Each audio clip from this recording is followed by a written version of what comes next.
Global skill development mission में आपका स्वागत है। इस सेशन में हम बात करने वाले हैं स्विच स्टेटमेंट की। पिछले काफ़ी सारे सेक्शंस में हमने इफ़ की जानकारी ली।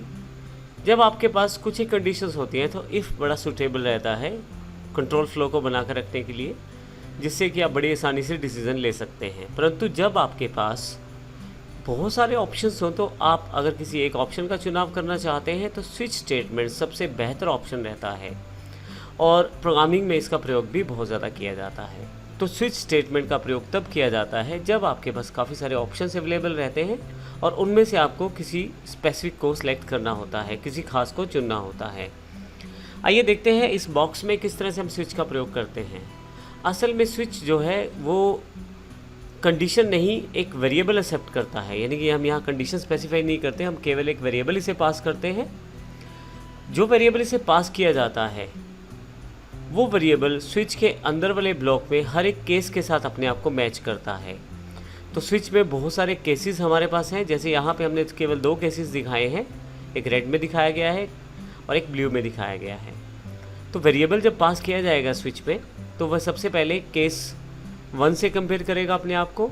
अगर कंपैरिजन मिल जाता है तो फिर केस 1 के साथ जुड़ी हुई सभी स्टेटमेंट्स एग्जीक्यूट हो जाएंगी और फाइनली आपका स्विच यहाँ पे ख़त्म हो जाएगा, यानी कि स्विच की प्रोग्रामिंग, क्योंकि आगे नेक्स्ट इसमें ब्रेक अवेलेबल है।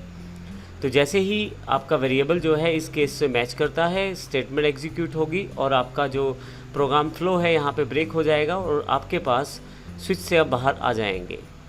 परंतु मान लीजिए आपका वेरिएबल इस पहले वाले ऑप्शन के साथ मैच नहीं करता, तो वेरिएबल जो है वो दूसरे वाले ऑप्शन को चेक करता है। अगर यहाँ पे ये वाला ऑप्शन मिल जाता है तो ध्यान रखिएगा, अगर दूसरे वाला ऑप्शन मिलता है तो पहले वाला एग्जीक्यूट नहीं होगा।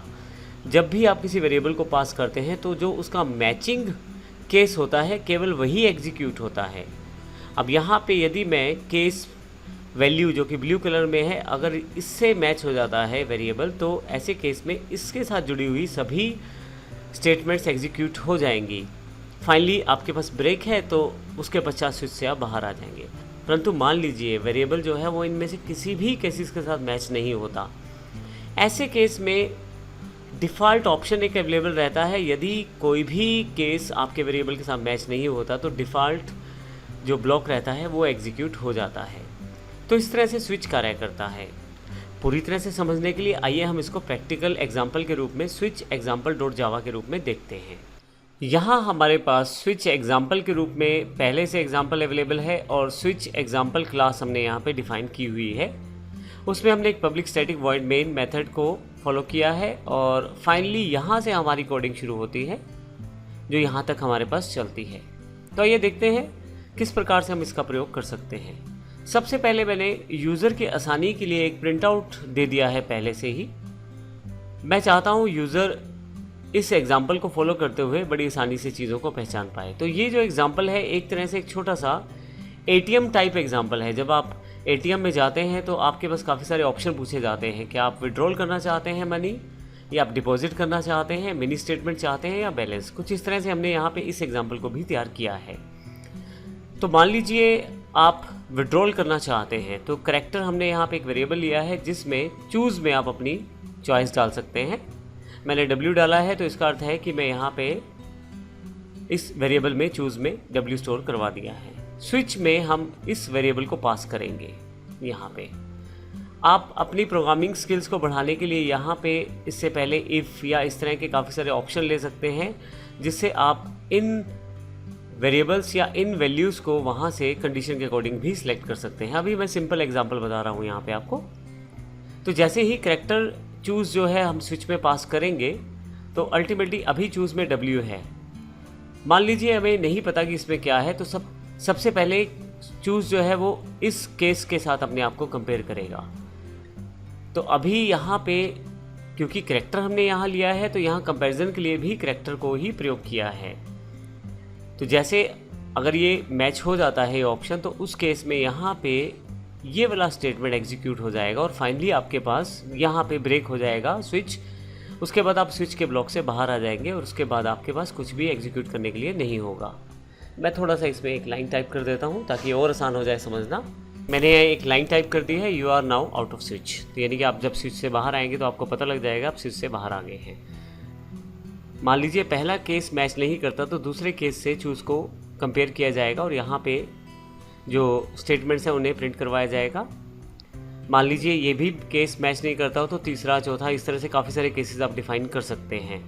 और अगर मान लीजिए आप इनमें से किसी भी केस से आपका चॉइस जो है मैच नहीं करता तो फिर डिफ़ॉल्ट ऑप्शन एग्जीक्यूट होगा, जो कि आपको मोस्टली ये बताएगा कि आपकी ऊपर वाली चॉइसेस में किसी से भी आप मैच नहीं कर पा रहे हैं।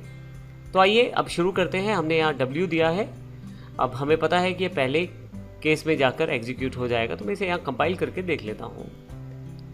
देखिए, सबसे पहले मैं यूज़र के लिए जो लाइन दिखाना चाहता था वो अवेलेबल है कि वो यूज़र क्या करना चाहता है।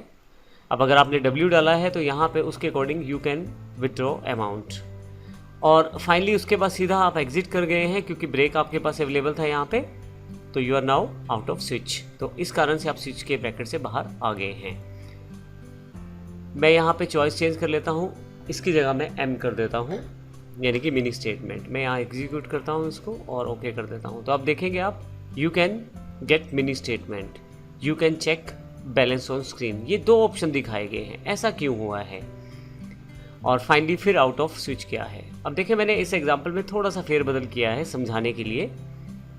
यहाँ पे आपके पास you can get mini statement वाला ऑप्शन आना चाहिए था क्योंकि आपने M डाला था। M अगर यहाँ आया है तो उसे एग्जीक्यूट हो जाना चाहिए। क्योंकि मैंने यहाँ पे ब्रेक नहीं लगाया, इस कारण से इससे अगले वाला केस जो इसको फॉलो कर रहा है वो भी एग्जीक्यूट हो गया है, जो कि ये है you can check balance on screen. इसलिए यहाँ पे ये लाइन भी प्रिंट हो गई है। फाइनली इसे यहाँ पे ब्रेक मिला है, इस कारण से आउट ऑफ स्विच आया है। तो ध्यान रखिए, अगर आप ब्रेक नहीं लगाते हैं उस केस में जब तक इसे ब्रेक नहीं मिलेगा सभी के सभी केस स्टेटमेंट को एग्जीक्यूट करता चला जाएगा। इस एग्जांपल को थोड़ा सा और समझ लेते हैं। मैं यहाँ से इसे ब्रेक हटा देता हूँ, यहाँ से भी हटा देता हूँ और फाइनली यहाँ मैं W पास कर देता हूँ ताकि विड्रॉल वाले ऑप्शन को चुने। ओके करता हूँ। आप देखेंगे कि इसमें अब थोड़ा सा मैं साइज़ बड़ा कर लेता हूँ यहाँ से। You can withdraw amount, deposit, mini statement, check balance, सभी ऑप्शन इसने एग्जीक्यूट कर दिए क्योंकि यहाँ पे उसे एग्जिट पॉइंट नहीं मिला, क्योंकि ब्रेक नहीं मिला। तो ऐसी चीज़ का ध्यान रखिएगा, जब भी आप प्रयोग करें स्विच को तो ब्रेक का ज़रूर ध्यान दें, कहाँ पे आप उसे एग्जीक्यूशन को चाहते हैं या कहाँ नहीं चाहते। मैं यहाँ भी Ctrl Z कर देता हूँ ताकि सभी ब्रेक्स को वापस ले आऊँ यहाँ पे मैं। और फाइनली इस प्रोग्राम को प्रॉपर करने के लिए मैं यहाँ इसे कॉपी करके इस मिनी स्टेटमेंट के साथ में इसे ब्रेक को पेस्ट कर देता हूँ। अब की बार जब आप M डालेंगे मिनी स्टेटमेंट के लिए और एग्जीक्यूट करेंगे तो आपके पास केवल मिनी स्टेटमेंट का ही मैसेज आएगा। तो इस तरह से आप स्विच का प्रयोग करते समय इन चीज़ों का ध्यान आप रख सकते हैं। इसके अतिरिक्त हमारे पास यहाँ पे एक से अगर अधिक स्टेटमेंट है आपके पास तो उसके लिए आपको एक ब्लॉक बनाना पड़ेगा जिसमें आप काफ़ी सारी स्टेटमेंट्स को इकट्ठे सेट कर सकते हैं। मैंने जैसे यहाँ पे एक ब्लॉक क्रिएट कर दिया है। अब यहाँ पे मैं एक से ज़्यादा स्टेटमेंट्स को इस्तेमाल कर सकता हूँ। जैसे एग्जांपल मैं क्रिएट कर लेता हूँ। मैंने यहाँ कुछ लाइंस को ऐड कर लिया है, लेकिन ध्यान दीजिएगा मैंने ब्लॉक क्रिएट किया है। अब जब मैं यहाँ पे W ऑप्शन सेलेक्ट करूँगा तो मेरे पास ये सभी के सभी स्टेटमेंट एग्जीक्यूट हो जाएंगी। मैं यहाँ पे लॉक पे ओके कर देता हूँ। तो आप देखें, जब आपने W सेलेक्ट किया है तो you can withdraw amount, your balance amount is something, thanks for withdrawing your money, you are now out of switch. तो इस तरह से आप ब्लॉक का इस्तेमाल भी कर सकते हैं यदि आप काफ़ी सारी स्टेटमेंट को उस पर्टिकुलर केस के साथ एग्जीक्यूट करना चाहते हैं। इस सेक्शन में हमने स्विच के बेसिक्स के बारे में जाना है। अगले सेक्शंस में हम देखेंगे कि किस प्रकार स्विच के साथ कैरेक्टर के अलावा आप नंबर्स और अब जावा 8 में स्ट्रिंग्स का प्रयोग भी कर सकते हैं। धन्यवाद।